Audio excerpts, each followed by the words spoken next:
आषाढ तळावा आणि श्रावण उकडावा ही म्हण फार जुनी आहे. म्हणूनच तर नागपंचमीला बरेचसे उकडलेले पदार्थ बनवले जातात.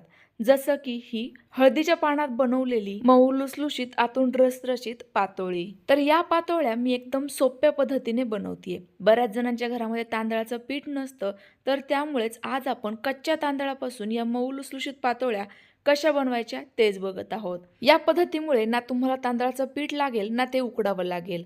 त्याचसोबत हाताला चटके बसोस्तोपर्यंत मळायची देखील अजिबात गरज नाहीये. वेळही कमी लागतो आणि भांडेही कमी भरतात. चला तर मग लगेच रेसिपीला सुरुवात करूया. मऊ लुसलुशीत पातोळी बनवण्यासाठी आपल्याला लागणार आहे तांदूळ. तर माझ्याकडे ना उकडा तांदूळ नव्हता, म्हणून मी रेग्युलरचा रेशनचा तांदूळ घेतेय. तुमच्याकडे जर उकडा किंवा इडलीचा तांदूळ असेल तर बेस्टच. तर हा मी छोट्या वरणाच्या वाटीने 2 वाटी घेतलाय. बघा या ठिकाणी सारणाचं आणि तांदळाचं प्रमाण मी अचूक सांगतेय. आता तांदूळ पहिले 2 ते 3 पाण्याने स्वच्छ धुवून घ्यायचा. नंतर त्यामध्ये दुप्पट प्रमाणात पाणी घालायचंय. झाकून 2 तासाकरिता साईडला ठेवायचंय. आता एवढ्या वेळामध्ये ना आपण सारणाची तयारी करून घेऊयात. तर सारणाकरिता आपल्याला लागणार आहे ओलं नारळ. तर याची मी साल काढून छोट्या तुकड्यांमध्ये कट करून घेतलंय. तुम्हाला जर खोवण्याची प्रोसेस येत असेल तर विळीने किंवा फूड प्रोसेसरने ते खोवून घ्या. नसेल तर माझ्यासारखं हे मिक्सरला फिरवून घ्या. आता यामध्ये आपल्याला पाणी वगैरे अजिबात घालायचं नाहीये. फक्त खोबऱ्याचे तुकडे टाकायचे, भांड्याचं झाकण लावायचंय आणि ते पल्स मोडला फिरवून घ्यायचं.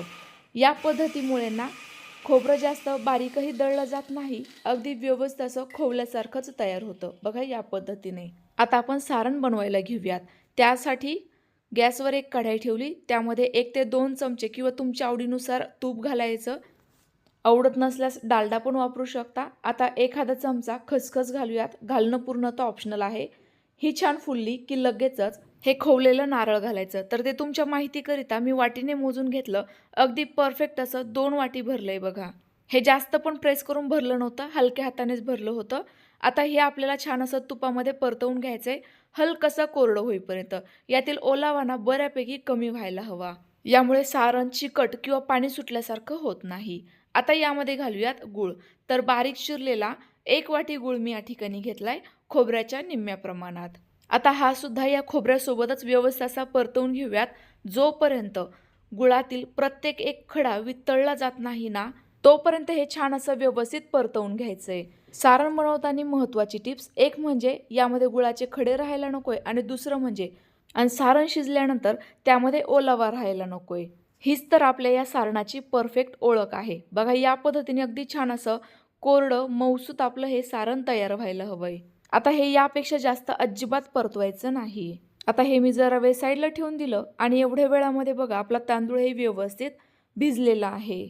जर तुमच्याकडे हा तांदूळ भिजवायला फारच कमी वेळ असेल तर तांदळामध्ये कोमट पाण्याचा वापर करा. यामुळे तांदूळ पटकन भिजला जातो. हा व्यवस्थित असा मऊसूत बोटांवर चुरला गेला की समजायचे हा भिजलेला आहे. लगेचच निथळून मिक्सरच्या भांड्यात घालू. तर ज्या भांड्यामध्ये मी मगाशी खोबऱ्याचा चव तयार केला ना, तेच भांडं घेतलेलं आहे.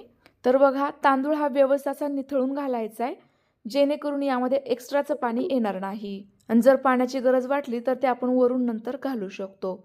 संपूर्ण तांदूळ निथळून घेतल्यानंतर यामध्ये चवीपुरतं मीठ आणि 2 ते 3 हिरवी वेलची घालायची.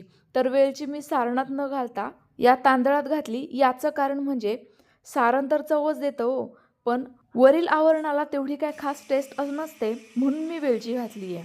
आता हे मी सुरुवातीला असंच कोरडं फिरवलं, पण मला नंतर समजलं की यामध्ये थोडीशी पाण्याची गरज आहे. तर म्हणून मी फक्त पाव कप यामध्ये पाणी घालणार आहे. अजिबात जास्तीचं पाणी घालत नाहीये. आता हे पुन्हा एकदा मिक्सरला फिरवून घेऊयात आणि एकदम फाईन पेस्ट याची तयार करून घेऊयात.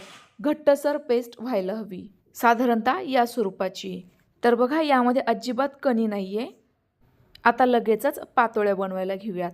तर खरं बघायला गेलं ना, तर कोकणामध्ये हीच खरी पद्धत आहे. आजकाल लोक ना तांदळाचं पीठ वापरायला लागले, पण पूर्वीच्या काळी ना गिरणी नसायची, तर त्यावेळेला हीच पद्धत वापरली जायची. आता आपल्याला पातोळ्या बनवण्याकरिता लागणार आहे हळदीचं पान. तुमच्याकडे हळदीचं पान नसेल, केळीचंही वापरू शकता, पण हळदीचं का वापरायचं हे सांगते. हळदीच्या पानामध्ये अँटीबॅक्टेरियल प्रॉपर्टीज जास्त असतात आणि या पावसाळ्याच्या दिवसांमध्ये वातावरणामध्ये खूप सारे बॅक्टेरियाज असतात, जे आपल्या शरीरात जाऊन आपण आजारी पडतो. आणि म्हणूनच तर हळदीच्या पानातील जेवण या दिवसांमध्ये खाल्लेलं फायदेशीर ठरतं. तर हे पान पहिले स्वच्छ व्यवस्थित धुवून पुसून घ्यायचं आणि लगेचच यावर आपण तयार करून घेतलेली ही तांदळाची साधारणतः 2 ते 3 चमचे पेस्ट घालायची. ही पेस्ट चमच्याच्याच मदतीने पातळ अशी पसरवून द्यायची. पातळ पसरवली की पातोळी खायला जास्त चविष्ट लागते. मग ते पीठ खाल्ल्यासारखं वाटत नाही. आता हे पीठ व्यवस्थित असं पसरवून दिलं की लगेचच यावर सारण घालायचे. हे पीठ ना हलकंसं पातळसर असल्यामुळे जास्तही पसरवण्याची अजिबात गरज पडत नाही. तर आता आपलं तुम्ही हे सारण बघू शकता. काय मस्त असं मऊ लुसलुशीत तयार झालंय बघा. ना चिकट झालंय ना कडक झालंय. आता हे मी मधोमध व्यवस्थित पसरवून घालते. हे जास्त कडेला ठेवायचं नाही. कडेला पीठच दिसायला हवं बघा व्हिडिओत दाखवलेल्या पद्धतीने. जेणेकरून आपलं हे पीठ एकमेकांना चिकटेल आणि आपलं सारण या पातोळीच्या बाहेर येणार नाही. तर बघा अजिबात न लाटता न थापता व्यवस्थित असा याला आपोआपच करंजीचा शेप येतो. या पद्धतीने पान दुबडवायचं आणि पातोळी बंद करायची. या पद्धतीने एकाच वेळेला तुम्ही संपूर्ण पातोळ्या बनवून घ्या आणि नंतर वाफवून घ्या. मी तुम्हाला अजून एक पातोळी बनवून दाखवते. बघा 2 ते 3 चमचे मिश्रण या हळदीच्या पानावर घातलं. ते छान असं व्यवस्थित पातळ पसरवून दिलं. लगेचच त्यावर सारण ठेवते. सारण हे असं मध्यभागीच ठेवायचे, जास्त कडेला जाऊ द्यायचं नाही. आणि आता हे हळदीचं पान असं मधोमध दुमडवायचं, जेणेकरून आपली पातोळी व्यवस्थित चिकटेल, बंद होईल, यातील सारण बाहेर येणार नाही. याला मस्त असा करंजीसारखाच शेप येईल. तर बघा घेतलेल्या या साहित्यांमध्ये 8 ते 10 पातोळ्या अगदी परफेक्ट तयार होतात. या लगेच आपण वाफवून घेतोय. तर त्यासाठी मी अगोदरच पाणी गरम व्हायला ठेवलेलं होतं. म्हणजेच आपलं स्टीमर रेडी आहे. तर या स्टीमरचा जुगाड कसा केला मी ते पटकन सांगते. कढाईमध्ये 2 ग्लास पाणी गरम करायला ठेवलं होतं. त्यावर ही चाळण ठेवली. आता या चाळणीमध्ये लगेचच पातोळ्या ठेवते. तर पातोळ्या ठेवत असताना पानांची जी ओपन साईड आहे ना, ती थोडीशी वरच्या साईडने झुकलेली असावी. या पद्धतीने ठेवा, म्हणजे मग आपलं तांदळाचं पीठ बाहेर येणार नाही. आता यावर झाकण ठेवून फुल गॅसवर हे 15 मिनिटांकरिता वाफवून घ्या.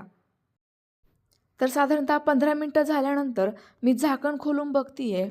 तर ही पातोळी बघा आपोआपच या पानातून वेगळी सुटली आहे. पान उलटून बघितलं बघा, मस्त अशी पातळ मऊ लुसलुशीत आपली पातोळी तयार झाली आहे. गॅस बंद करायचा आहे आणि तयार झालेली पातोळी सर्व करायची. तर ही पातोळी तुपासोबत खाल्ली जाते. तुपाची मस्त अशी वरून धार टाकायची बघा, काय भारी लागते. या पातोळ्या हळदीच्या पानामध्ये वाफवलेल्या असल्यामुळे यांना एक वेगळाच सुगंध असतो, जो फक्त आपल्याच घरात नाही तर शेजारच्याही घरात दरवळतो. आणि हे अगदी खरं आहे. ज्यांनी केलंय त्यांनी मला कमेंट्स करून सांगा आणि ज्यांनी नाही ही रेसिपी यापूर्वी केली त्यांनी नक्की ट्राय करून बघा. तर आपली गरमागरम पातोळी तयार झाली आहे. खायची कशी किंवा सर्व कशी करायची ते सांगते. मस्त अशा पातोळीवर थोडीशी साजूक तुपाची धार टाकायची आणि पटकन खायला घ्यायची. आता खरं तर ही पातोळी तुम्हाला फोडून दाखवण्याची अजिबात गरज नाही आहे, कारण वरूनच दिसतंय आपलं हे सारण किती जास्त प्रमाणात आहे आणि ही तुटली गेली यावरूनच लक्षात येतंय किती मस्त अशी मऊ लुसलुशीत आहे, अगदी तोंडात जाताच विरघळणारी. तर तुम्ही नागपंचमीला कोणता नैवेद्य बनवताना ते मला कमेंट्स करून नक्की कळवा. रेसिपी आवडली असल्यास लाईक करा आणि जास्तीत जास्त शेअर करा.